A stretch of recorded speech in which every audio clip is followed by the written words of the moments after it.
एक बहुत ही रोचक प्रतियोगिता हमने देखी जो हमारी अखिल भारतीय संघ इसको आयोजित कर रहा था पटना में। ये थी 22/4/2003 की बात है। काफ़ी राज्यों की टीमें पटना पहुंची। जो पटना का एक खिलाड़ी था जिसने आश्वासन दिया हुआ था कि वो सारे अरेंजमेंट करेगा, वह टीमें पहुंच गई। कोई भी ऑर्गेनाइज करना, वो लड़का भी नहीं मिल रहा था, ना कोई कुछ हो रहा था। तो हमने एक मंदिर में रहने का जुगाड़ किया। उन दिनों में खाने पीने का भी कोई नहीं था। चलो बाहर एक ढाबा था, वहाँ एक मंदिर था, गर्दानी था, वहाँ पे टीमें ने कमरा लिया। मिट्टी, मच्छर, काकरोच सब दौड़ रहे थे, तो मंदिर से दरियाँ मिल गई, उसके ऊपर बैठने का अरेंजमेंट किया। अब काफ़ी स्टेटों की टीमें थी, होंगे कोई 100 बच्चे होंगे मेरे ख्याल, इतने वहाँ थे। अब बड़ा रोष हुआ, उन लोगों ने मेरे को आगे किया, भाई ये क्या हो रहा है हमारे साथ। अच्छा, ऐसे काम में मैं आगे हो जाता क्योंकि मैं चमचागिरी या बिना मतलब के मैं चाहता था कि विकलांगों को सम्मान मिले। मैं उसके लिए उलझ जाता था। जब मैं उलझा तो कई मीडिया, मैं सारी बात तो यहाँ नहीं आपको बताऊँगा क्योंकि एक लंबी कहानी है। मीडिया वालों को भी पता चला, उन्होंने रात को भी ये कहना शुरू किया। और उन के दिनों मेरे ख्याल हमारे सम्मानित शाल ये जो मंत्री थे लालू प्रसाद जी, उनकी वाइफ प्रधानमंत्री थी, उन तक भी पहुंच गई ये शायद बात।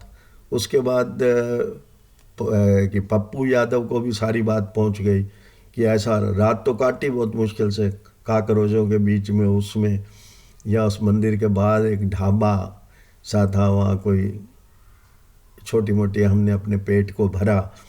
और उसके बाद दूसरे दिन एक एमएलए वहाँ पे पहुँचा, और उसका नाम तो मैं नहीं जानता।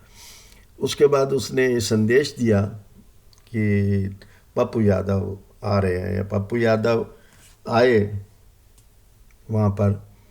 और उन्होंने कहा जी आज दिन की रोटी, बहुत अच्छी रोटी, पूड़ी उड़ी जो भी थी, अच्छी रोटी बनवा कर मैं भेजूँगा। और आई वो, ऐसा कुछ नहीं हुआ कि नहीं आई। उसके बाद जब ये चीज़ें पहुंची, अजीत वाडेकर आया था, जो बड़े बड़े अधिकारी जो स्पॉन्सर कर रहे थे उनको, मुझे नहीं, उसके बाद मैं तो हरियाणा को सिर्फ कर रहा था। ना आए तो वो तो रह रहे थे होटलों में या वहाँ पे। अच्छा, उसके बाद उन्होंने एक गंगा के किनारे एक इंजीनियरिंग कॉलेज था, उसके ऊपर रहने का प्रबंध किया।